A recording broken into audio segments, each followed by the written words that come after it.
আছে এই অঞ্চলে। সেই জন্য আমার বিশ্বাস এই দেশে আজ থেকে 100 বছর আগ থেকেই দিন প্রচার হতো, ঠিক কিনা? সেই জমিনে কোরআনের পাতি, কোরআনের সেই জাজ্জল্যমান দীপ্তমান উদীয়মান সূর্য প্রস্ফুটিত হবে, আলোকিত করবে গোটা ইলিশাবাসী। এবং ইলিশাবাসীর সন্তান হয়ে আমি কোরআনের দাওয়াত বাংলাদেশের আনাচে কানাচে সর্বত্র পৌঁছে দেওয়ার চেষ্টা করছি। আপনারা আলহামদুলিল্লাহ বলবেন না? বাংলাদেশের শুধুমাত্র কুমিল্লা বিভাগ ব্যতীত বাকি সকল বিভাগে আমি সফর করেছি। রাজশাহী, রংপুর, দিনাজপুর, কুষ্টিয়া, পাবনা, কক্সবাজার, চট্টগ্রাম সর্বত্র আমি আমার সাধ্য অনুযায়ী কোরআনের সহি কথা বলার চেষ্টা করেছি। কখনো চাইনি নিজের সুনাম হবে, সুখ্যাতি হবে, কখনো এই চিন্তা করিনি মানুষ আমাকে অনেক বেশি টাকা দেবে, এমনটি কখনো ভাবিনি। শুধু ভেবেছি মানুষ যেন মহান আল্লাহ পাকের সহি কালেমার সঠিক দাওয়াতটা তারা পেয়ে যেতে পারে। আমার এই নিয়ত যদি সহি হয়, আল্লাহ পাক যেন বাকি জীবন কোরআনের ময়দানে আমাকে স্টিক রেখে কোরআনের হক কথা বলে কোরআনের সুশীতল ছায়াতলে নিজে সহ গোটা জাতিকে নিয়ে যেতে পারি। আল্লাহ তৌফিক দিক। আরো বলি আমিন। আজকের মাহফিলে আগত আমার পিতৃতুল্য মুরব্বিয়ানে আযম, যুবক ভাই বন্ধুগণ এবং ব্যবসায়ী বৃন্দ, অত্র এলাকার ইসলামিক রাজনৈতিক দলের নেতৃবৃন্দ, ছাত্র সংগঠনের নেতৃবৃন্দ, কর্মীবৃন্দ, ইসলামী দল ছাড়া অন্যান্য দলের যে সমস্ত কর্মী ভাইয়েরা আছেন, তারা সকলেই আমাদের ভাই, তারা সকলেই আমাদের পরিবারের, কেউ আমাদের থেকে দূরের নন, ঠিক কিনা? কেউ বোঝার কারণে কোরআনটাকে বুকে নিয়েছে সরাসরি, কেউ না বোঝার কারণে একটু দেরিতে নিয়েছে, কেউ না বোঝার কারণে আরেকটু দূরে আছে। কাউকে আঘাত করে দূরে সরিয়ে দেওয়া যাবে না, ঠিক কিনা? ঠিক কিনা? কাউকে আঘাত করে দূরে সরিয়ে দেওয়া যাবে না। মুহাম্মদুর রাসূলুল্লাহ সাল্লাল্লাহু আলাইহি ওয়াসাল্লাম আঘাত খেয়েছেন, আঘাত দেননি, আঘাত খেয়েছেন, আদর্শ ভালোবাসা দিয়েছেন, গোটা বিশ্বকে তিনি জয় করিয়েছেন, কোরআনের সঠিক ছায়াতলে তিনি এতে সক্ষম হয়েছেন। সুবহানাল্লাহ। কোরআনটা কার? এখন আমি আপনাদের বলবো, সাউন্ড দিবেন খুব জোরে। কোরআনটা কার? কোরআনের মালিক কে? কোরআন কাদের কাছে এসেছে? মানুষের কাছে। এ কোরআন কাদের ধর্মগ্রন্থ? জোরে বলুন। আজ থেকে এই স্লোগান ভুলে যান। এ কোরআন শুধু মুসলমানদের ধর্মগ্রন্থ নয়। কোরআন হচ্ছে যেদিন পৃথিবীতে কোরআন নাজিল হয়েছে সেদিন থেকে কিয়ামত পর্যন্ত যত মানুষ পৃথিবীতে এসছে, কোরআনও আসছে। আর তখন থেকে যে মানুষগুলো আসা শুরু হয়েছে কিয়ামত পর্যন্ত, জাতি, ধর্ম, বর্ণ নির্বিশেষে, মুসলিম নাই, হিন্দু নাই, বৌদ্ধ নাই, খ্রিস্টান নাই, ইহুদি নাই, যত ধর্মের মানুষ আমরা পার্থক্য হচ্ছি, পৃথক ভাবে পরিচয় দিচ্ছি, পৃথিবীর সকল মানুষের ধর্মগ্রন্থ একটাই, তার নাম হচ্ছে কোরআন। জোরে বলুন, ঠিক কিনা? সকল মানুষের ধর্মগ্রন্থ আল কোরআন। এটা শুধু মুসলমানদের ধর্মগ্রন্থ নয়, এটা হচ্ছে সারা পৃথিবীর সমস্ত মানুষের ধর্মগ্রন্থ। সারা পৃথিবীর সমস্ত মানুষের ধর্মগ্রন্থ যদি কোরআন হয়, তাহলে পৃথিবীতে কোরআন বাদ দিয়ে অন্য ধর্ম পরিচয় দেওয়ার কোন লোক থাকবে না। বলবেন, হুজুর এতকাল শুনে এসেছি, হ্যাঁ আমরা ভুল মেসেজ পেয়েছি। কোরআন শুধু মুসলমানদের ধর্মগ্রন্থ নয়, কোরআন শুধু মুসলমানদের কাছেই আসে নাই। একটি কথা আমি দলিল ছাড়া বলবো। আল্লাহ রাব্বুল আলামিন কোরআনে কারীমের ভিতরে ইরশাদ করেন, ইয়া আইয়ুহান নাসু উবুদু রাব্বাকুমুল্লাযী খালাকাকুম ওয়াল্লাযীনা মিন ক্বাবলিকুম লাআল্লাকুম তাত্তাকুন। আল্লাহ পাক বলেন, হে বিশ্বের সকল মানুষেরা, ইবাদত করো, গোলামি করো, উপাসনা করো, দাসত্ব করো সেই রবের, যে রব তোমাকে সৃষ্টি করেছেন। ওয়াল্লাযীনা মিন ক্বাবলিকুম, শুধু তোমাদেরকে সৃষ্টি করেন নাই, তোমাদের আগের যারা ছিল তাদেরকেও যে রব সৃষ্টি করেছেন কেবল তার দাসত্ব করো।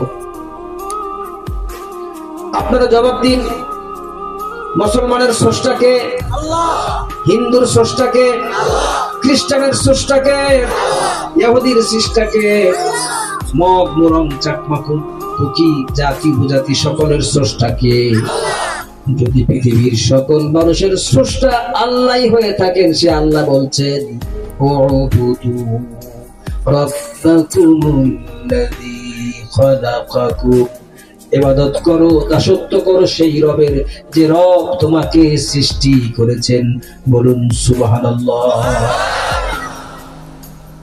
খ্রিস্টান, হিন্দু, বৌদ্ধ, ইহুদি সব যদি আল্লাহরই সৃষ্টি হয়ে থাকে, আল্লাহ ওদের ডেকে বলছেন ইবাদত করো, দাসত্ব করো সে রবের যিনি তোমাকে সৃষ্টি করেছেন, তাহলে সবার রব সবার সৃষ্টিকারী যদি একজনই হয়ে থাকে, তাহলে পৃথিবীর সব মানুষের ইবাদত করা লাগবে কয়জনের?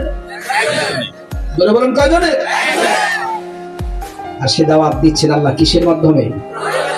জোরে বলতে হবে, কিসের মাধ্যমে?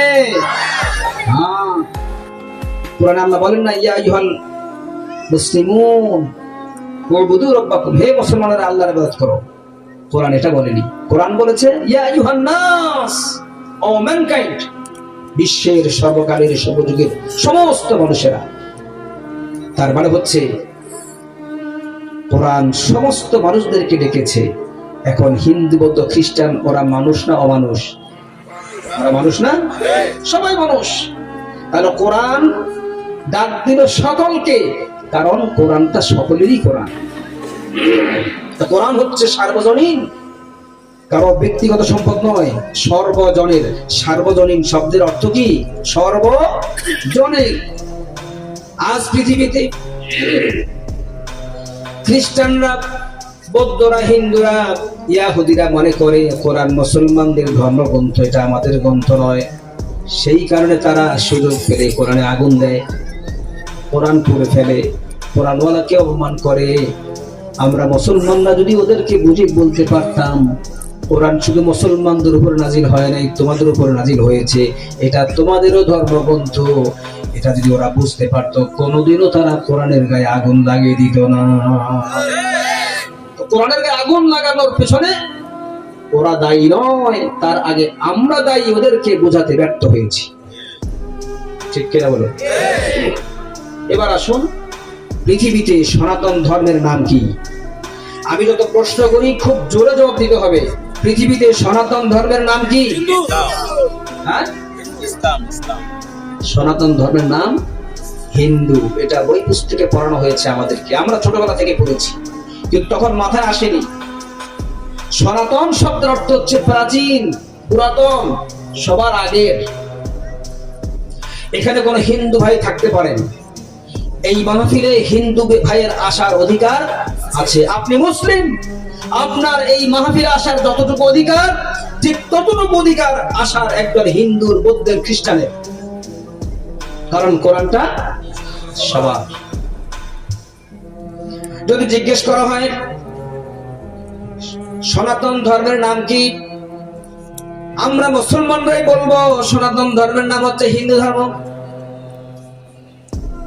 যদি বলা হয় এদেশে আদিবাসী কারা, তখন আমরা মুসলমানরাই বলি পাহাড়িরা, চাকমারা। ঠিক কিনা? একটি ইতিহাস, একটি তথ্য সত্য নয়, এদেশে সবার আগে আদিবাসী হলাম আমরা মুসলমানেরা। এটা যেমন ঠিক, এদেশে শুধু এই দেশে নয়, সারা পৃথিবীতে সনাতন ধর্ম থাকলে একটাই আছে, তার নাম হচ্ছে ইসলাম। জোরে বলুন সনাতন ধর্মের নাম কি? আমি যুক্তি দিব। সনাতন ধর্মের নাম ইসলাম এই কারণে, একটু আগেই বলেছিলাম পৃথিবীর প্রথম নবীর নাম কি? উনি কি হিন্দুদের নবী ছিলেন? আদম আলাইহিস সালাম যদি মুসলমানদের নবী হয়ে থাকেন, সর্বপ্রথম নবী, সর্বপ্রথম মানুষ ছিলেন তিনি। তার আগে আর কোন মানুষ পৃথিবীতে আসে নাই, তার আগে আর কেউ নবী হয় নাই। অতএব যারা দাবি করছে হিন্দুরা সনাতন ধর্মের লোক, এই কথাটা মোটেও ঠিক নয়। কারণ আদম আলাইহিস সালামের আগে কোনো মানুষ ছিল না, আর আদম আলাইহিস সালাম যেহেতু মুসলমানদের নবী, ইসলামের নবী, সেই জন্য আদম থেকে শুরু করে কিয়ামত পর্যন্ত সনাতন ধর্মের নাম হচ্ছে ইসলাম। বলুন কি ইসলাম? সনাতন ধর্মের নাম কি? ইসলামটাকে আল্লাহ পাক খুব পছন্দ করেন, খুব ভালোবাসেন। সে কথাটি আল্লাহ পাক গোপন রাখতে পারেননি। আল্লাহ পাক কোরআনে কারীমের মধ্যে বলে দিয়েছেন, ইন্নাদ-দীনা ইনদাল্লাহিল ইসলাম। আল্লাহ পাক বলছেন, আমি আল্লাহর কাছে পছন্দনীয়, নির্বাচিত একমাত্র ধর্ম, তার নাম হচ্ছে ইসলাম। কে বলছেন? কে বলছেন?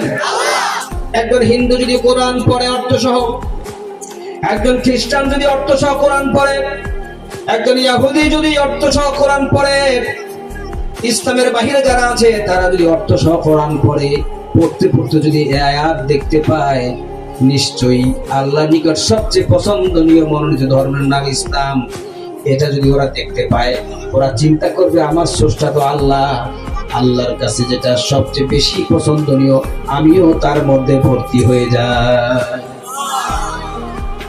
আমরা দাওয়াত দিতে ব্যর্থ হয়েছি, দাওয়াত দিতে গিয়ে আমরা ভুল করেছি, দাওয়াত দিতে গিয়ে হট্টগোল গন্ডগোল সৃষ্টি করেছি, দাওয়াত দিতে গিয়ে মানুষদেরকে কাছে টানার চাইতে দূরে ঠেলে দিয়েছি। ঠিক কিনা? বিশ্বনবী সাল্লাল্লাহু আলাইহি ওয়াসাল্লাম মানুষের সাথে রূঢ় আচরণ করতেন না, মানুষের সাথে সদাচরণ করতেন। মানুষ তাকে যতই কষ্ট দিক না কেন, বিশ্বনবী সাল্লাল্লাহু আলাইহি ওয়াসাল্লাম হৃদয় দিয়ে মানুষদেরকে ভালোবেসেছেন। নবীজির ব্যবহারে, নবীজির আচরণে, নবীজির আদর্শ দেখে মানুষ ইসলাম কবুল করেছে। ইসলামের গণজোয়ার কেউ ঠেকে রাখতে পারে নাই। আজ এই বাংলাদেশে অনেকগুলো রাজনৈতিক দল আছে, সকলের ব্যবহার একরকম নাকি? সকলের চরিত্র একরকম নাকি? সকলের লেনদেন একরকম নাকি? সকলের কৃষ্টি কালচার চালচলন একরকম নাকি? পার্থক্য আছে না নাই? কেউ যদি ইসলামের সৌন্দর্য তার ব্যক্তিত্বে, আদর্শে, পরিবারে, সমাজে, রাষ্ট্রের সংস্কৃতিতে তুলে ধরতে পারে, এমন কোন লোক পৃথিবীতে আসেনি, আসবে না, এমন কোন শক্তি নাই ইসলামের জোয়ার ঠেকিয়ে দিতে পারে। আসবে? আছে এমন কোন শক্তি? বিশ্বনবী সাল্লাল্লাহু আলাইহি ওয়াসাল্লাম এমন ভাবে মানুষদেরকে ইসলামের দিকে আহ্বান করেছেন, আল্লাহ পাক নবীকে সেই সাহায্য করেছেন। আল্লাহ পাকের রহমত ছাড়া কিছুই হয় নাই। আল্লাহ রাব্বুল আলামিন নবীকে জানিয়ে দিলেন, ফাবিমা রাহমাতিন মিনাল্লাহি লিনতাদাহু ওয়ালাউ কুনতা ফাদ্দান গালিবাল কলবি লানফাদ্দু মিন হাওলিক ফা'ফু আনহুম واستغفر لهم وشاورهم في الأمر فإذا عزمت فتوكل على الله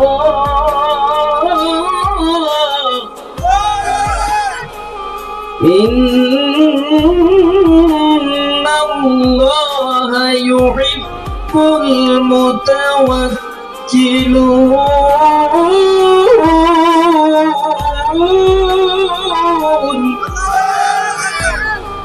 আল্লাহ পাক দেখবেন নবী, এই যে আপনি মানুষের প্রতি মিষ্টভাষী হয়েছেন, মানুষের প্রতি নম্র ব্যবহারকারী হয়েছেন, ফাবিমা রাহমাতিন মিনাল্লাহ, এটা আল্লাহর রহমতের কারণেই হয়েছে। সুবহানাল্লাহ। আল্লাহর রহমত ছাড়া আমাদের কি চলা সম্ভব? কি বলেন সম্ভব? এই রহমত আসে নবীদের মাধ্যমে, রহমত আসে ওলিদের মাধ্যমে, রহমত আসে আলেমদের মাধ্যমে, রহমত আসে ইমামের মাধ্যমে, রহমত আসে মুয়াজ্জিনের মাধ্যমে, এবং এই মাধ্যম থেকে সমাজের সমস্ত শ্রেণী পেশার মধ্যে রহমত ছড়িয়ে দেন কে? সেই নবী রাসূল, ওলিয়া উলিয়া, আলেম ওলামা, ইমাম মুয়াজ্জিনের সঙ্গে আমাদের সুসম্পর্ক রাখার দরকার আছে না নাই? আছে না নাই? তো জিকির করেন লা ইলাহা ইল্লাল্লাহ, জোরে লা ইলাহা ইল্লাল্লাহ।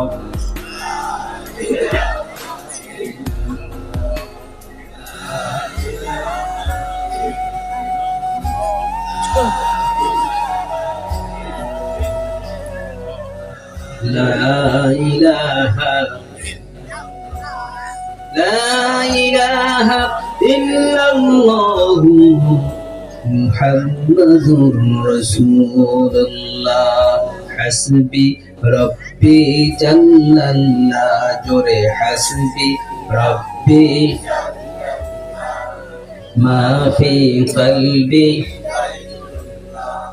লা ইলাহা ইল্লাল্লাহু মুহাম্মাদুর রাসূলুল্লাহ।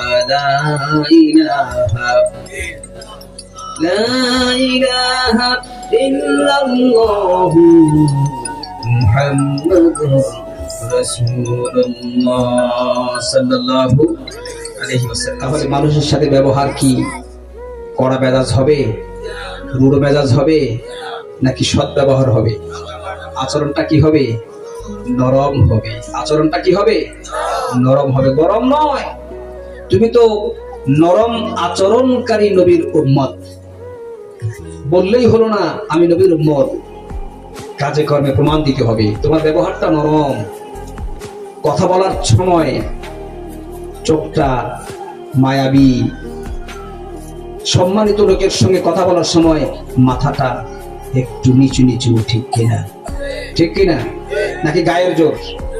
গায়ের জোরে কথা বলবো? তর্ক করতে গিয়ে গায়ের জোরে করবো? ক্ষমতার জোর দেখাবো? অস্ত্রের ভয় দেখাবো? সম্পদের গর্জন দেব? না। সর্বক্ষেত্রে মেনে চলতে হবে কার আদর্শ? জোরে বলুন কার? সর্বক্ষেত্রে মেনে চলতে হবে কার আদর্শ? আল্লাহর আদর্শ। শুনছেন? সর্বক্ষেত্রে মেনে চলতে হবে নবীর আদর্শ। আল্লাহ পাক আমাদের বুঝার তৌফিক দিন। আদর্শ কার?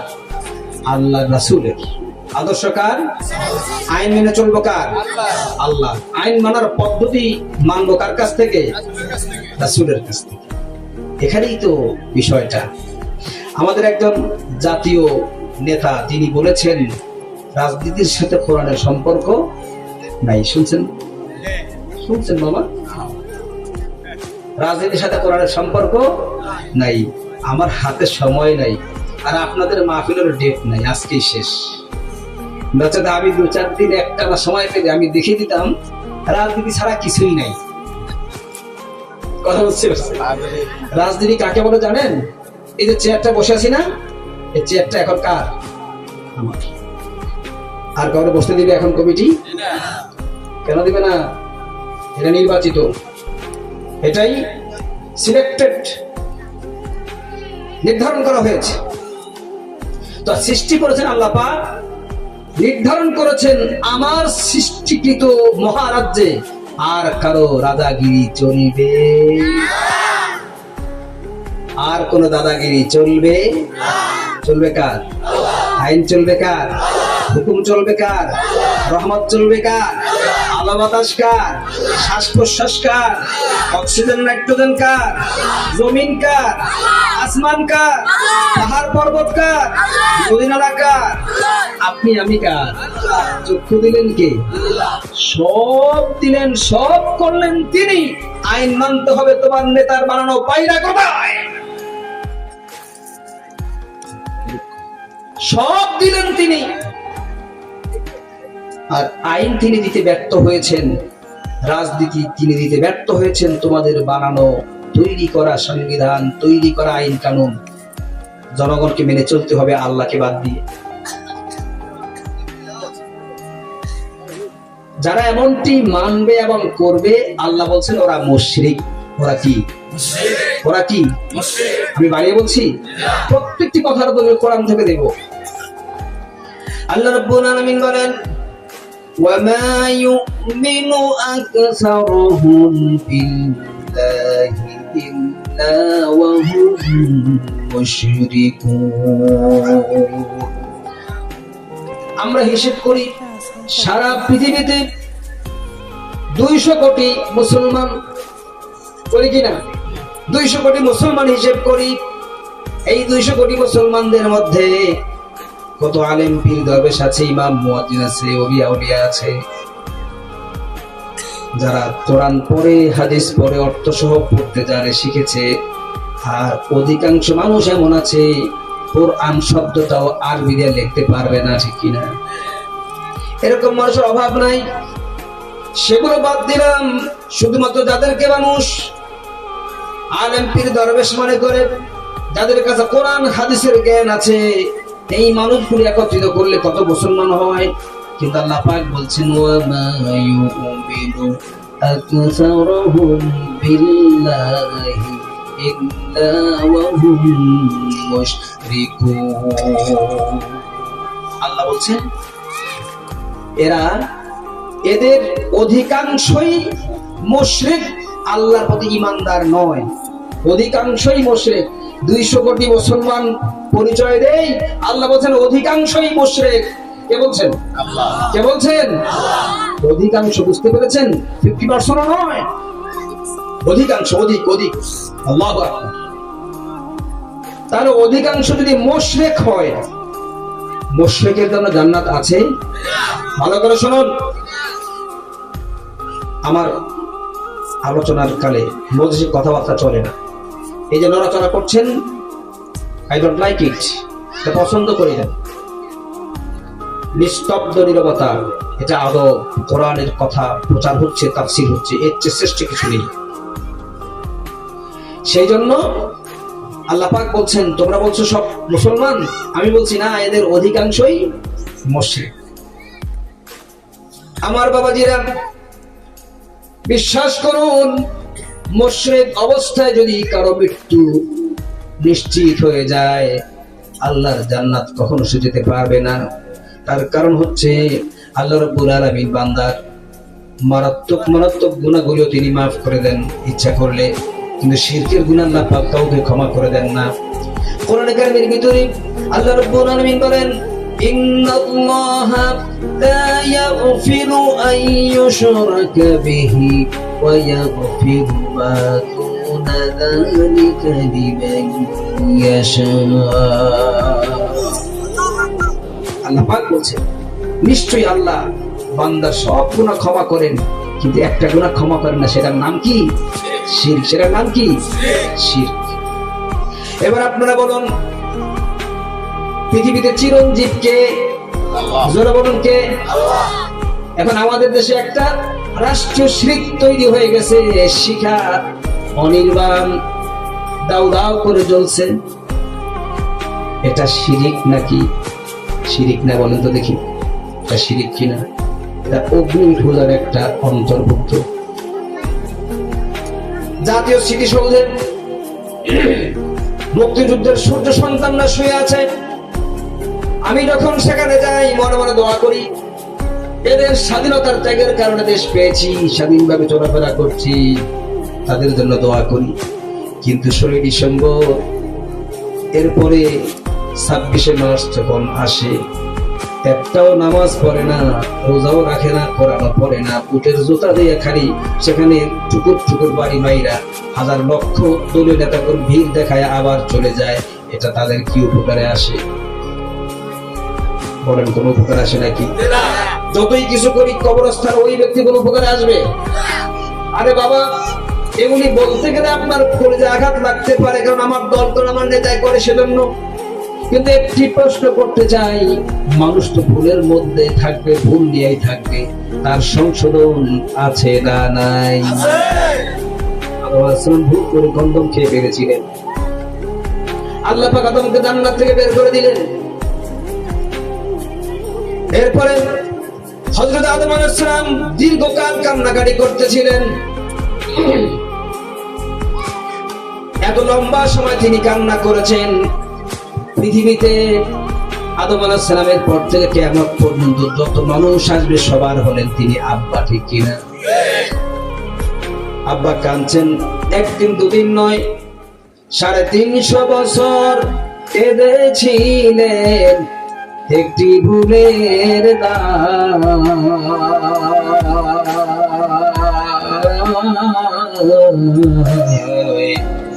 বাবা আদম শরণ দিবে মাহাওয়াজের দায়।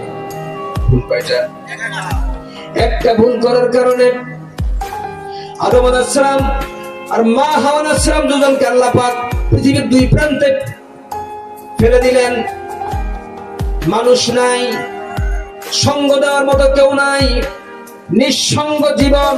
একদিন দুদিন নয়, 350 বছর। 350 বছর কান্নাকাটি করার পরে যখনই আল্লাহ রাব্বুল আলামিনের কুদরতি হৃদয়ের মধ্যে আদমের জন্য মায়া হলো, আল্লাহ পাক আদমের চোখে দেখা দিলেন আদমু মির রাব্বিহি কালিমাতিন ফাতাবা আলাইহি ইন্নাহু হুয়াত তাওয়াবুর রহিম।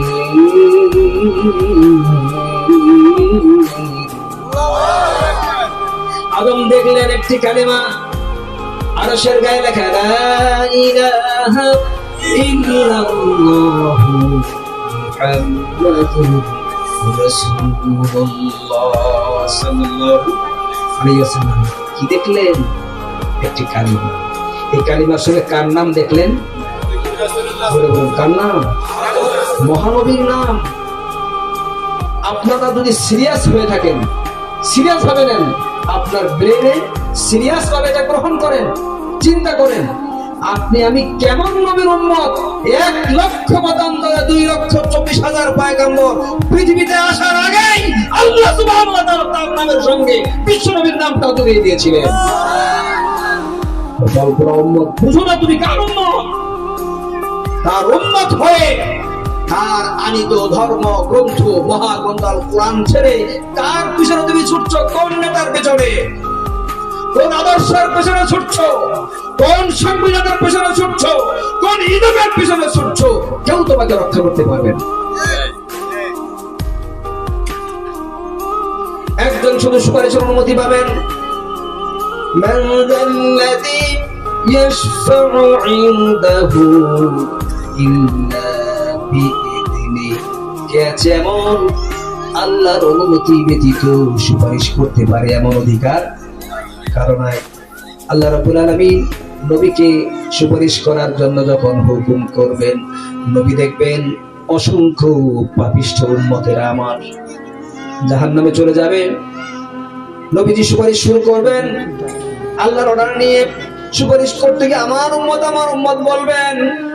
আল্লাহ পাক বলেন, নবী আমার উম্মত বলে যাদের জন্য মায়া কান্না করেন, এই লোকগুলি আপনার উম্মত নয়।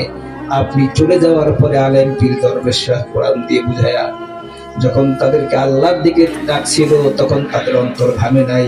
ও নবী আপনি এদের জন্য অন্তর ঘামাবেন না। নবী বলবেন, সহকান লিমান গায়্যারা মিন বাদি, সরে যাও, দূর হয়ে যাও, তুমি আমার উম্মত নও।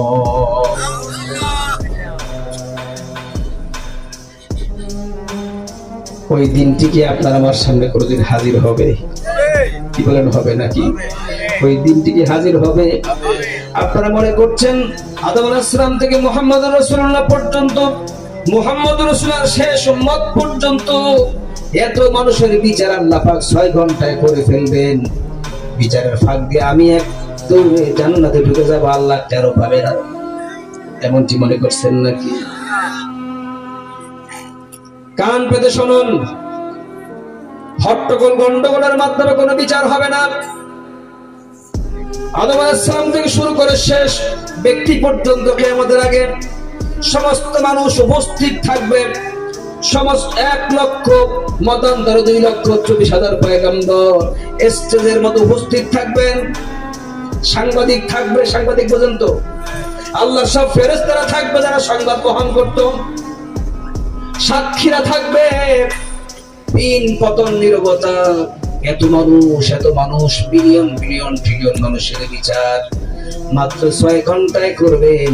তারপরেও প্রত্যেকটি মানুষ একজন একজন করে আল্লাহ পাক সামনে দাঁড় করায়া তার জীবনের শুরু থেকে শেষ পর্যন্ত একক একক ভাবে হিসাব গ্রহণ করবেন। তারপরেও 6 ঘন্টায় বিচার শেষ হয়ে যাবে। আল্লাহু আকবার, আল্লাহু আকবার, আল্লাহু আকবার। বলবেন হুজুর যুক্তি ছাড়া বিশ্বাস করি না। কি যুক্তি শুনতে চান? এত মানুষের বিচার আল্লাহ একজনকে দাঁড় করাবেন। দাঁড়াও, তুমি কে? আমি আবুল হোসেন হাজারি। দাঁড়াও, তোমার শৈশবকাল, বাল্যকাল, কৈশোরকাল, যুবককাল, প্রৌঢ়কাল, বৃদ্ধকাল কিভাবে কাটিয়েছো বলো তো দেখি।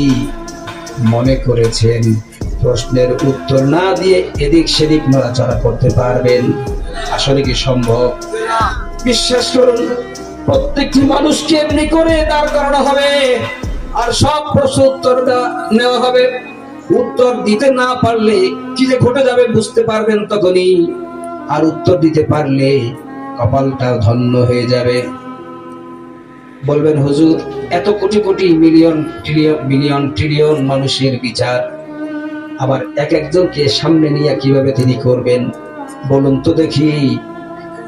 এই কিয়ামত পর্যন্ত শুধু এই মানুষ নন, এই মানুষের আরো হাজার লক্ষ কোটি মানুষ যদি বেশি হতো, আল্লাহর পক্ষে 6 ঘন্টায় বিচার করতে সক্ষম কিনা? সে ক্ষমতা আল্লাহর ছেড়ে নাই। যে আল্লাহ পাক একটি সূর্য দিয়ে সারা বিশ্ব ব্রহ্মাণ্ডে একই সঙ্গে তাপ দিচ্ছেন, যে আল্লাহ একটি চাঁদ, যেই চাঁদের নিজস্ব কোনো আলো নেই, রেডিয়াম সিস্টেমে এটা সূর্য থেকে আলো গ্রহণ করে, ওই চাঁদ আপনি দেখবেন সারা পৃথিবীকে একই রাত্রে একসঙ্গে আলো দিচ্ছে। আপনি যাবেন চট্টগ্রামে, বলুন আমি চট্টগ্রামের চাঁদ দেখেছি। দ্রুত রকেটে চড়ে আপনি চলে গেলেন কক্সবাজারে, সেখানে দেখলেন এই চাঁদ, বলুন আমি কক্সবাজারের চাঁদও দেখেছি। এবার চলে আসলেন ঢাকায়, বললেন আমি ঢাকার চাঁদ দেখেছি। এবার চলে যাচ্ছেন আপনি সিলেটে, বলবেন সিলেটের চাঁদ দেখেছি। যত জায়গায় চাঁদ দেখেছেন, চাঁদ কয়টা? জোরে বলুন কয়টা?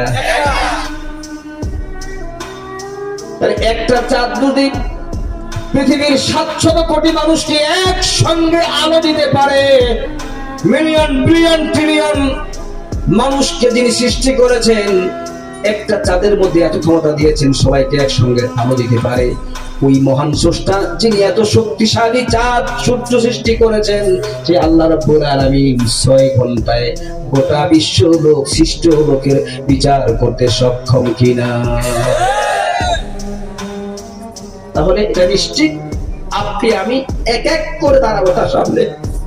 দাঁড়াতে হবেই।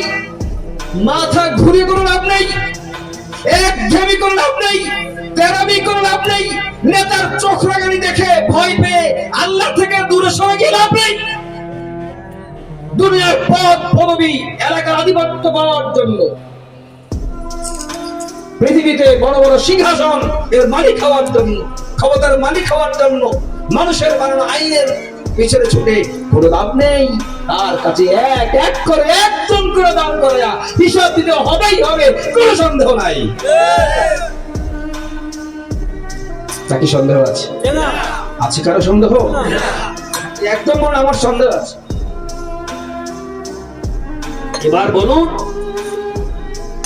যার বয়স 70-80 বছর, যিনি এই দেশের সবচেয়ে জনপ্রিয় একটি দলের মহামান্য শ্রদ্ধাভাজন সম্মানিত মহাসচিব, যিনি 70-80 বছর বয়সে এসে বলছেন কোরআনের সাথে রাজনীতির কোনো সম্পর্ক নাই। এবার আপনারাই বলুন, আমি বলবো না, এই লোকটা কোরআন সম্পর্কে জ্ঞানী না মূর্খ? এই লোককে কোরআন সম্পর্কে জ্ঞানী না মূর্খ? শিক্ষিত না অশিক্ষিত? ধর্মভীরু না ধর্মান্ধ? এবার শুনুন, একজন ধর্মান্ধ, একজন জ্ঞান পাপী, আলোহীন, ধর্ম সম্পর্কে জ্ঞানহীন, কোরআন সম্পর্কে জ্ঞানহীন একজন ব্যক্তি যদি হয় মহাসচিব, এই মহাসচিবের নেতৃত্বে জীবনের 30, 40, 50টি বছর যারা কাটিয়েছ, ওই মহাসচিব কোরআনে রাজনীতি নাই বলে মুশরিক হয়ে গেছে। তোমরা কি মুশরিক হও নাই? আল্লাহ কোরআনের রাজনৈতিক আয়াত যদি অস্বীকার করে সে মুসলমান থাকে না কাফের হয়ে যায়? আমি ফতোয়া দেব না, ফতোয়া দেওয়ার ক্ষমতা আমার নাই, আপনারাই বলুন। কোরআনে রাজনীতি নাই এ কথা বললে রাজনীতির আয়াতগুলি অস্বীকার করা হয় কি হয় না? বলেন আমরা চলবো কার পিছনে? কোরআনের জ্ঞানে জ্ঞান নাই, ধর্মান্ধ যিনি, জ্ঞান নেই, জ্ঞানে জ্ঞান পাপী, কোরআনের জ্ঞান নাই, কোরআন সম্পর্কে জানে না, এমন ব্যক্তির পিছনে চলবো নাকি কোরআনওয়ালা, আল্লাহওয়ালা, রাত হলে তাহাজ্জুদের নামাজে দাঁড়িয়ে যায়, প্রতি সেকেন্ডে প্রতি মুহূর্তে একজন রবের ভয় করে জমিনে চলাফেরা করে, ওনার নেতৃত্বে থাকবো নাকি মগন্ড মূর্খের নেতৃত্বে যাব? আমি যেতে বলবো না, সিদ্ধান্ত আপনার। কোরআনটা প্রকাশ করে দেওয়া, খুলে এটাকে খোলামেলা বলে দেওয়া আমার দায়িত্ব। আর চেঞ্জ করবেন কি করবেন না, সিদ্ধান্ত দিবেন কি দিবেন না, আপনার দায়িত্ব। কারণ আপনার জবাব আমি দেব না, আপনার জবাব আল্লাহর সামনে দাঁড়িয়ে আপনাকেই দিতে হবে, অন্য কেউ দিবে না। সেদিন টের পাবেন নেতা নেত্রী আপন না আল্লাহ আপন। সেদিন টের পাবেন একঘেয়েমি করা ঠিক ছিল নাকি মাথা নত করে ইসলামের পথে পতাকা তলে ঢোকা ঠিক ছিল। সেদিন টের পাবেন, সেদিন বুঝতে পারবেন কত ধানে কত চাল। যেদিন জনম দুঃখিনী মায়ের সামনে যখন আপনি যাবেন, মাগো মহা বিপদে পড়েছি, একটুখানি দাঁড়াও, একটু কথা বলি। মা বলবে কে কে কে, তুমি কে? আমার কোনো ছেলে নাই, আমার কোনো মেয়ে নাই, আমার কোনো আত্মীয় স্বজন নাই, আমার ভাই নাই, বোন নাই, স্বামী নাই, স্ত্রী নাই, আমার কেউ নাই, দূর হয়ে যাও, আমার কাছে এসো না। মা দরবার করে চলে যাবে, আপন সন্তানকে একটু সহায়তা করতে চাইবে না।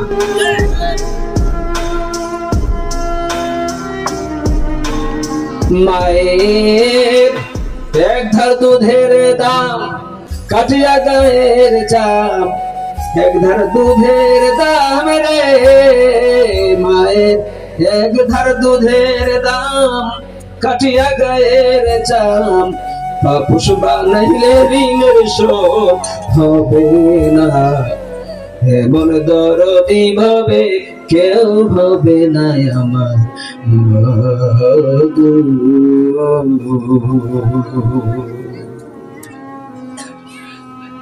এত জনম দুঃখিনী মা সন্তানকে দেখে পালিয়ে যাবে, বাবা যাও দূরে সরে যাও, কুলাঙ্গার সন্তান, আমার কেউ ছিল না, যা। আদরের বাবা সন্তানকে দেখে পালাবে, সন্তান বাবাকে দেখে পালাবে, স্ত্রী তার স্বামীকে দেখে পালাবে, স্বামী তার স্ত্রীকে দেখে পালাবে। ও আমার বাবা জি, আপনাদের দুটো পায়ে হাত রেখে বলি, বলেন তো এই যে বাবা পালায়, মা পালায়, সবাই পালিয়ে যায়, কেউ কাছে থাকে না, কারণটা কি? কারণ ওয়ালাকিন্না আযাবাল্লাহি শাদীদ,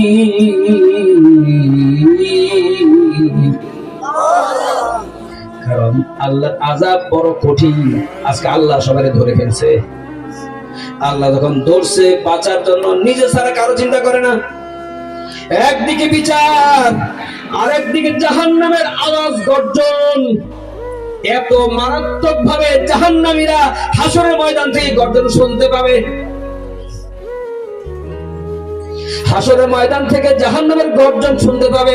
জাহান্নাম বলবে আল্লাহ আরো দাও, আরো দাও, আমার পেট ভরে নাই।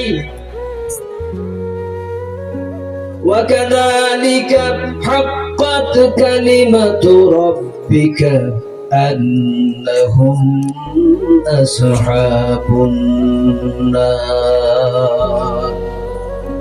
আল্লাহ তখন সুদখোর, ঘুষখোর, টেন্ডারবাজ, চাঁদাবাজ, মাস্তান, জবাবদখলকারী, পরের জমি দখল করে খাওয়ানেওয়ালা, পরের গাছ কেটে নেওয়া, পরের ক্ষেতের ফসলগুলি এদিক সেদিক তাকে, কেউ নাই কটা মরিচ দিয়ে যায়, কেউ নাই এই ক্ষেতে এই পুকুরে এক ক্ষেপ জাল মেরে কটা মাছ ধরে নিয়ে যায়, কেউ নাই, কেউ দেখছে না, কেউ তো নাই, ঠিক আছে এই গাছের রসের হাড়িটা পেরে আমি নিয়ে যাই, ঠিক কিনা? আল্লাহ তখন এদেরকে ধরে ধরে কি করবেন? কোথায় দিবেন? কোথায় দিবেন? কোথায় দিবেন? হাস্যরস তামাশা পেয়েছো? স্পষ্ট কোরআন বুঝিয়ে দেওয়ার পরেও কোরআনের পথে আসো না। কিসের নেশা তোমার? কিসের নেশা? আজ মুহাম্মদুর রাসূলুল্লাহ যদি বেঁচে থাকতেন আর তোমরা ইসলাম ছাড়া অন্য কোন দিকে যাচ্ছ যদি দেখতেন, বেতের বাড়িতে পিঠা ঠান্ডা করে দিতেন। রাগ করতেছেন? কালকের হুজুর নাকি অনেক বই খেয়ে গেছে। রাগ করতেছেন? আজকে আবার এলাকার ছেলে বকি। আমি হাসিনা, খালেদা, এরশাদ, মির্জা ফখরুল, ওবায়দুল কাদের কেউ রে বকি না। যদি তাদেরকে বকা দেই এই নিয়তে দেই বকা খায় ওদের কলিজায় হিট লাগুক, হিট লাইগা তারা চিন্তায় ধ্যানে পড়ে যাক, পড়ার পরে চিন্তা করবে বকলো কেন, কারণটা কি, কারণ খুঁজতে যায় তারা দেখবে আমরা ভুল পথে আছি, হুজুর যেটা বলছে ওইটাই ঠিক, এবার তারা তওবা করে যদি ফিরে আসে ওরা জান্নাতি হয়ে যাবে। বকলো ওই নিয়তে বকি, হিংসা করে বকি না, ঈর্ষা করে ধমক দেই না। আমার বলার রাইট আছে, অধিকার আছে। আমি এই দেশের ছেলে, এই দেশের সমস্ত মানুষ আমার পরিবারের সদস্য নাকি? আল্লাহ বলেন কু আনফুসাকুম আহলিকুম নার, নিজেকে আগুন থেকে বাঁচাও, নিজের পরিবারকে বাঁচাও। আমি যখন চিন্তা করি আমার বাড়ি ইলিশার একটা গ্রামে, আমি চিন্তা করি গোটা ইলিশা নয় গোটা ভোলা জেলার লোক আমার পরিবার। আমি যখন চিন্তা করি আমার বাড়ি বাংলাদেশে, আমি চিন্তা করি বাংলাদেশের প্রধানমন্ত্রী থেকে শুরু করে একবারে কুলি মজুর মেথর পর্যন্ত যতগুলি মানুষের বসবাস, সব মানুষগুলি আমার পরিবার। আমি যদি দাওয়াত না দিতে পারি কিয়ামতের দিন আল্লাহ রাব্বুল আলামিন আমাকে এটার জন্য জিজ্ঞাসা করবে। ওই নিয়তে দাওয়াত দেই। কথা বুঝতে পেরেছেন? আপনারা কি সব ছাড়তে পারবেন? পারবেন সব ছাড়তে? এক কথা কোরআন ধরতে পারবেন? মন থেকে বলেন নাই তো? আর হুজুর খুশি করা লাগবে না, অন্তর থেকে না বললে ধরে ফেলবেন কে? ছাড়তে পারবেন? নগদে তালাক দিবেন, আল্লাহ ছাড়া কার পথ চাই না, দেখতেই চাই না।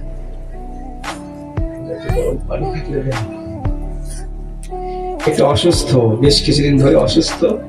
আমার এই আলোচনা মাহফিল প্রায় 20 বছর পার হয়ে গেছে আলহামদুলিল্লাহ, কিন্তু এই বছরের মতো এমন এই অসুস্থ কখনো হয়নি, গলাটাও বসে গেছে।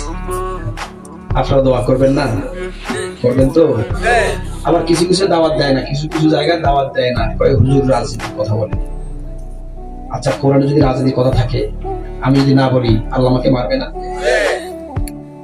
আর রাজনীতির কথা বলি দেখাই অনেকে দাওয়াত দেয় না, তাহলে এরা যে দাওয়াত দেয় না এবার আল্লাহ করবো না? আমার লস আছে, আমার লস আছে, বুঝতে হবে।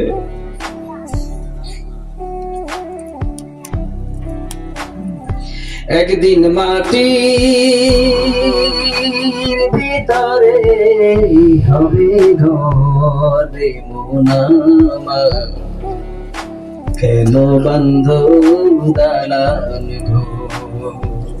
একদিন মাটির ভিতরে হবে ঘরে মোনামা, কেন বান্ধ দালান হে মোনামা, কেন বান্ধ দালান ঘর। মানুষ যদি সত্যিকার অর্থে মানুষের জায়গায় মানুষ থাকতো, মানুষ কেউ সঠিক জায়গায় নাই, একটা মানুষের মাথা ঠিক নাই, টেনশন চিন্তায় সারাদিন মিনিট সেকেন্ড ঘন্টা এমনি চলে যাচ্ছে, দিন যাচ্ছে, বছর যাচ্ছে, পুরো বয়সটা চলে যাচ্ছে, এমনি যাচ্ছে, মানুষের প্রকৃত হুঁশ নাই। যদি মানুষের সঠিক হুঁশ মানুষের মধ্যে থাকতো, একটা মানুষের সংসার করে খেতে পারতো না, সব আল্লাহর জন্য পাগল হয়ে যেত। প্রিয় ভাই সব, সেজন্য বলতেছিলাম আসতে হবে কোন দিকে? কোরআনের দিকে। কোন দিকে আসতে হবে? কোন প্রশ্ন তোলা যাবে? নেতা নেত্রী বেজার হবে তাকানো যাবে? ক্ষমতা চলে যাবে তাকানো যাবে? তুমি কি দেখো না বাদশা সেকান্দার, বাদশা আলমগীর, বাদশা সেকান্দর, ইব্রাহিম ইবনে আদহাম ক্ষমতার সিংহাসন ছেড়ে দিয়ে তিনি চলে গেলেন জঙ্গলে। জঙ্গলে চলে গেলেন এবং আল্লাহর ধ্যান করতে করতে পরীর খাতায় নাম লেখা ফেললেন। সুবহানাল্লাহ। তিনি দেখলেন রাজত্বের সিংহাসনে বসে আল্লাহকে পাওয়া যাবে না, সেজন্য তিনি ভাগছেন, ক্ষমতা ছেড়ে দিয়েছেন আল্লাহকে পাওয়ার জন্য। আর আমরা আল্লাহকে ছেড়ে দেই ক্ষমতা পাওয়ার জন্য।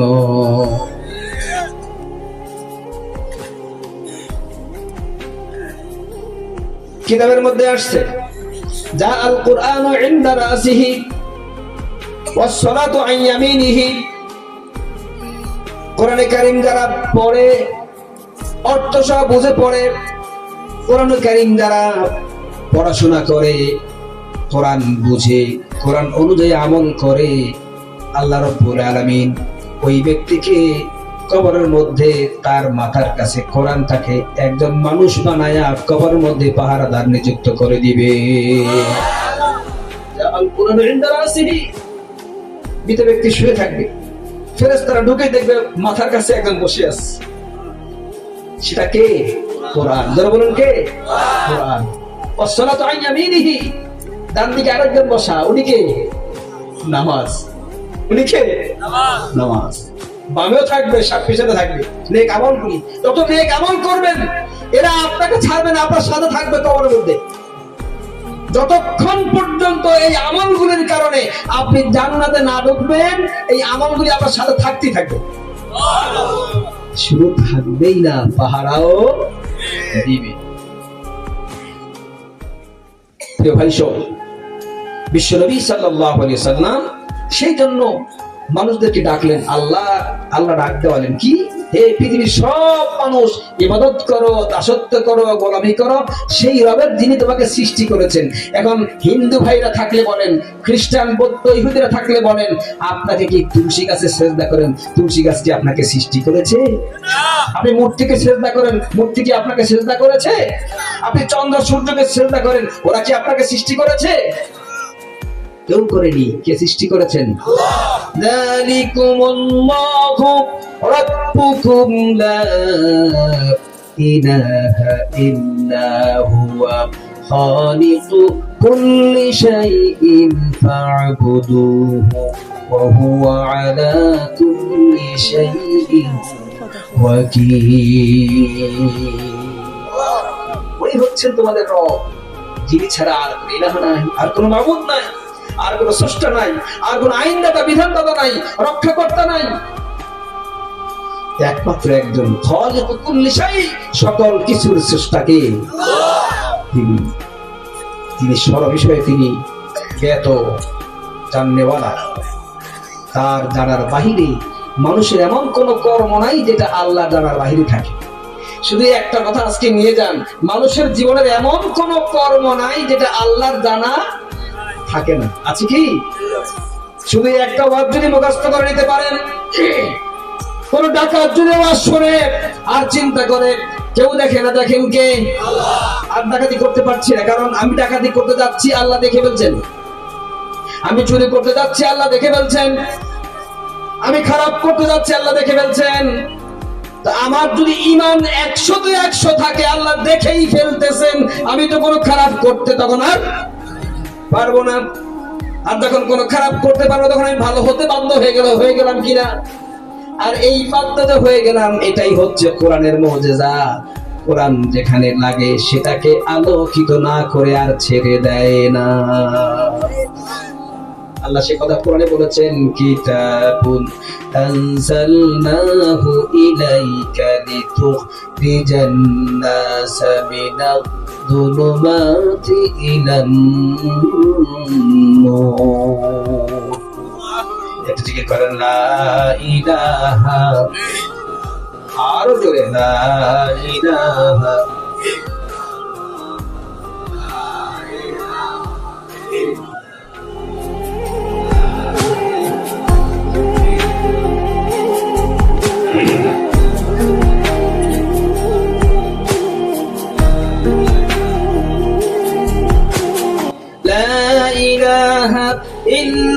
ইল্লাল্লাহু মুহাম্মাদুর রাসূলুল্লাহ সাল্লাল্লাহু আলাইহি ওয়াসাল্লাম। কষ্ট লাগে?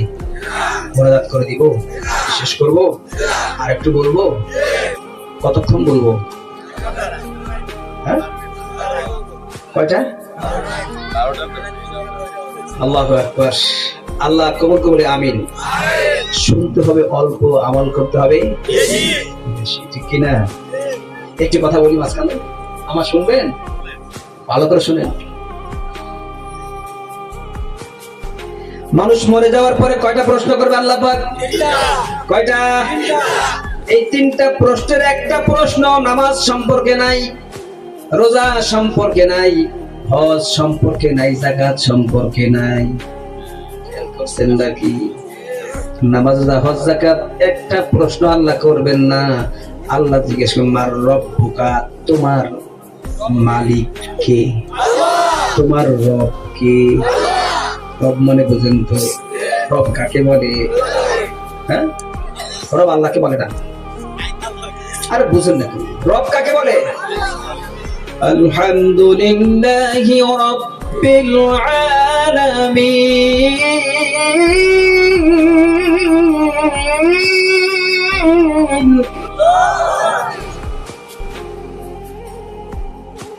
All praise is due to Allah, the Lord of the world.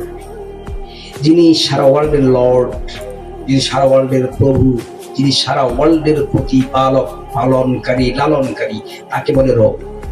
আল্লাহকে রব বলে না। হ্যাঁ, আল্লাহই রব, কারণ লালন পালন তিনিই করেন। কথা বুঝতে পেরেছেন?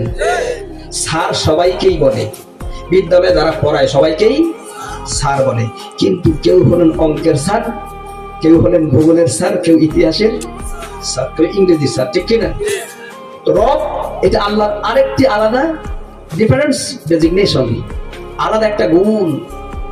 মালিক, অধিপতি, অধিপতি এটা তার একটা গুণ। খালিক, সৃষ্টিকারী, এটা একটা গুণ। কথা বুঝতে পেরেছেন? আরে যেখানে সব শিক্ষিত মানুষ থাকে, 100 জনে 100 জন উচ্চ ডিগ্রি সম্পন্ন মানুষ থাকে, সেখানে কথা বলা সহজ, সেখানে তাদেরকে বোঝানো সহজ। যেখানে ভ্যারাইটিস লোক থাকে, বোঝানো বহুত কঠিন। দেখুন, বই পুস্তকে লিখছে, সৃষ্টিকর্তার নামে শুরু করিলাম, বিসমিল্লাহির রহমানির রহিম, এটা আরবিতে। এটা না লিখে লিখলো কি, সৃষ্টিকর্তার নামে শুরু করিলাম। আসল বিসমিল্লাহর অর্থ হয় নাই। সৃষ্টিকর্তা কে? কিন্তু সৃষ্টি করা এটা আল্লাহর একটা গুণ, রক্ষা করা আল্লাহ পাকের একটা গুণ, মায়া করা একটা গুণ, বিপদ থেকে উদ্ধার করা একটা গুণ। এগুলি সব গুণ, এই সবগুলি গুণ যার, তিনি কে? তো যদি আপনি বলেন আল্লাহর নামে শুরু করলাম, তাহলে সব গুণের প্রশংসা করা হইল কিনা? সব না বলে বলে কি, সৃষ্টিকর্তার নামে শুরু করিলাম। মানে ওরা এত শিক্ষিত, আল্লাহকে সব জায়গা থেকে ঠকাইলো, মানুষকে সব জায়গা থেকে বঞ্চিত করে আস্তে আস্তে ইসলাম থেকে দূরে সরাবার হীন কুট কৌশল তারা বাস্তবায়নের চক্রান্ত করেছে। আমি সবসময় প্রতিবাদ করেছি, এক চুল পরিমাণ ভয় করি নাই। মহানগর নাট্য মঞ্চে যখন একটি সম্মেলন ছিল, শত শত মানুষ, সাবেক অর্থমন্ত্রী ছিলেন, এরপর যিনি স্পিকার ছিলেন কিছুদিন আগে, ওনার নাম কি? না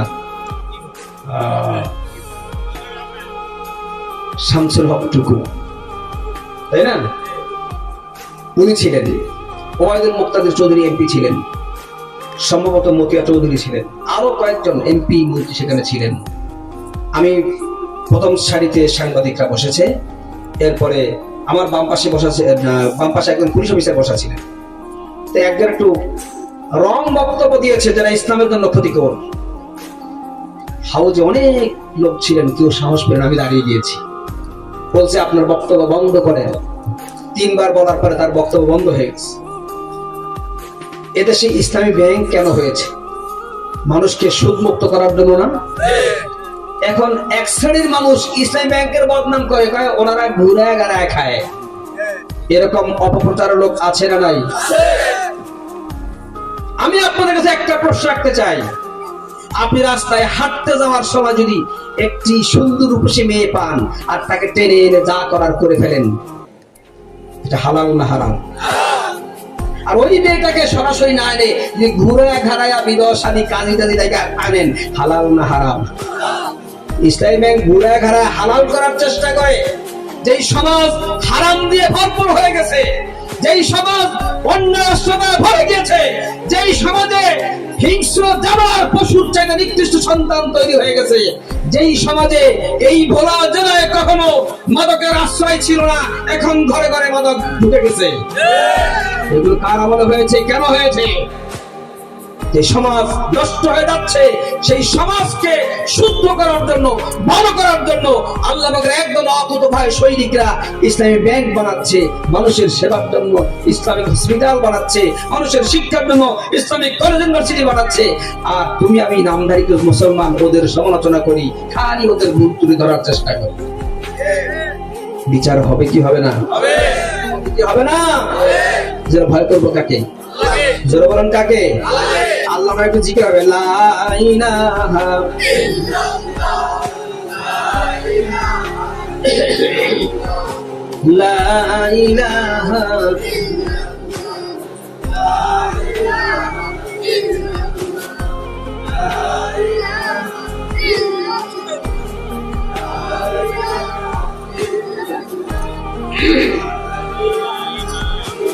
লা ইলাহা ইল্লাল্লাহু মুহাম্মাদুর রাসূলুল্লাহ সাল্লাল্লাহু আলাইহি ওয়াসাল্লাম।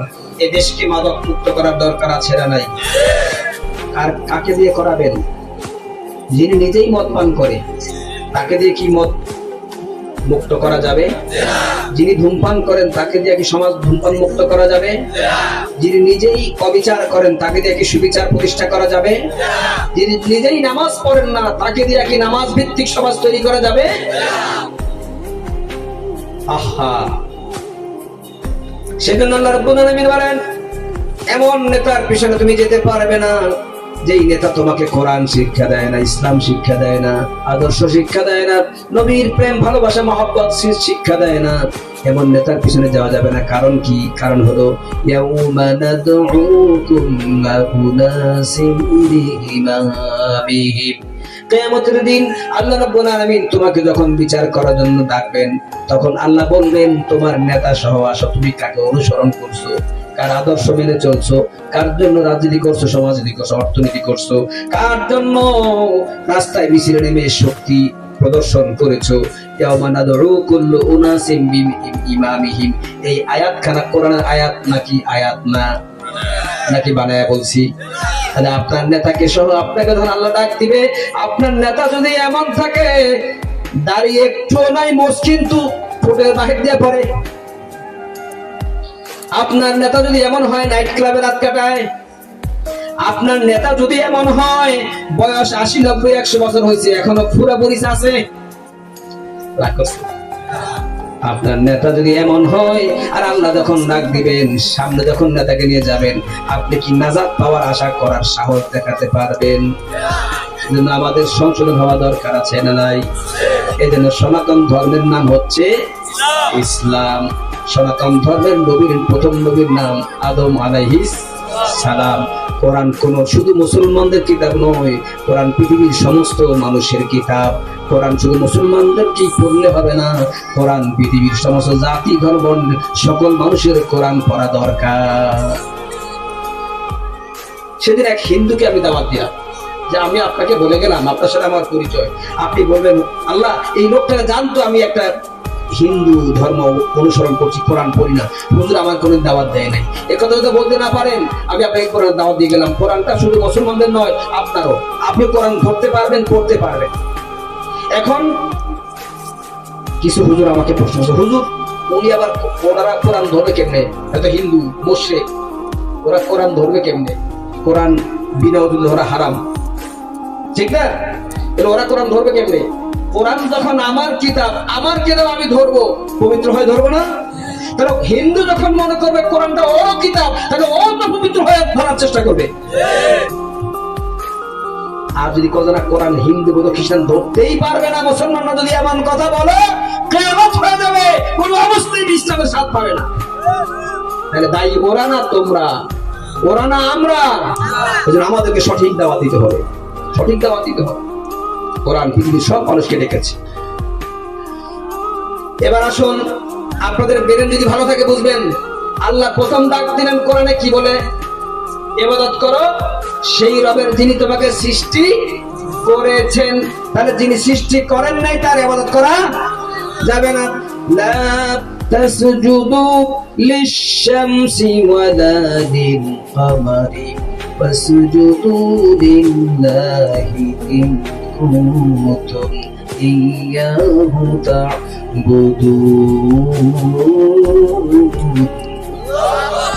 আল্লাহ বলছেন লা তাসজুদু লিশ-শামসি ওয়ালা লিল-কামার, চন্দ্র এবং সূর্যকে সিজদা করো না, ওয়াসজুদু লিল্লাহ, কেবল আল্লাহকে সিজদা করো, ইন কুনতুম ইয়্যাহু তা'বুদুন, তুমি যদি কেবলমাত্র তারই গোলাম হয়ে থাকো তাহলে একমাত্র তারই সিজদা করো। সুবহানাল্লাহ। একদম খ্রিস্টান হিন্দু বৌদ্ধ যখন এই আয়াতটা পড়বে ও চিন্তা করবে আল্লাহ তো বলছে তারে সিজদা করতে, আমি কেন মূর্তিকে সিজদা করি? তাহলে কোরআন সবার মাঝে ছড়িয়ে দিলে উপকার না ক্ষতি। আর যখন সবাই পড়ে পড়ে একদিকে চলে আসবে, এক কোরআনের দিকে আসবে, পৃথিবীতে ধর্মমতের কোনো পার্থক্য থাকবে না। সব মানুষ কুনু ইবাদাল্লাহি ওয়ানা, সব মানুষ গোলাম হয়ে যাবে কার?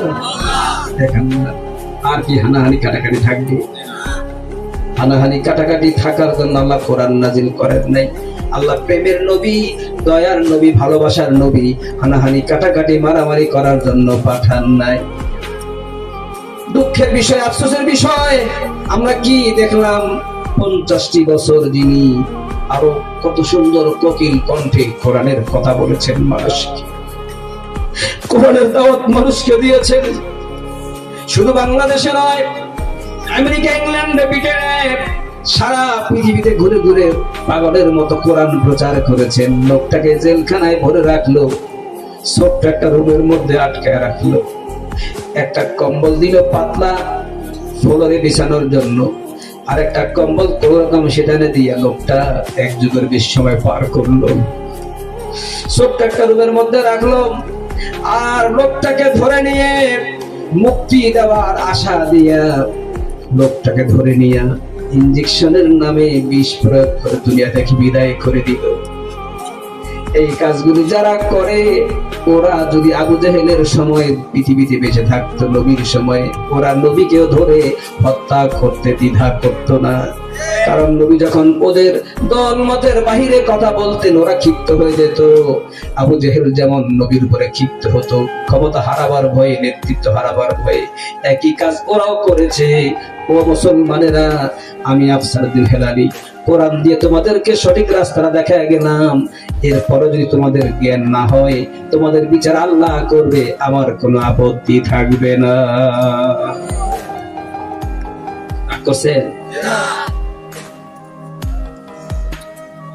আমার তো মনে চায় এদেশের প্রধানমন্ত্রী জান্নাতে যাবে এবং 17 কোটি মানুষকে তিনি নিয়ে যাবেন। কারণ আল্লাহ যেহেতু নেতা নেত্রী সহ হাসর ময়দানে ডাকবেন, আল্লাহ যেহেতু নেতা সহ হাসরে ডাকবেন, তাহলে নেতা ওই ব্যক্তি হবে যে সমস্ত মানুষকে নিয়ে জান্নাতে যেতে পারবে। কথা বলে না? যার সমস্ত মানুষের পক্ষে সুপারিশ করে জান্নাতে নেওয়ার যোগ্যতা নাই, ডেজিগনেশন নাই, ওই রকম ব্যক্তি মুসলমানদের নেতা হওয়া জায়েজ নাই, সুস্পষ্ট হারাম। নিজেও মরবে, অধীনস্থ লোকদেরকেও জাহান্নামে নিয়ে মারবে, ঠিক কিনা? আরো বলতে হবে, আরো বলতে হবে। বুঝে আসছে? কার কার দুহাত তুলে দেখান।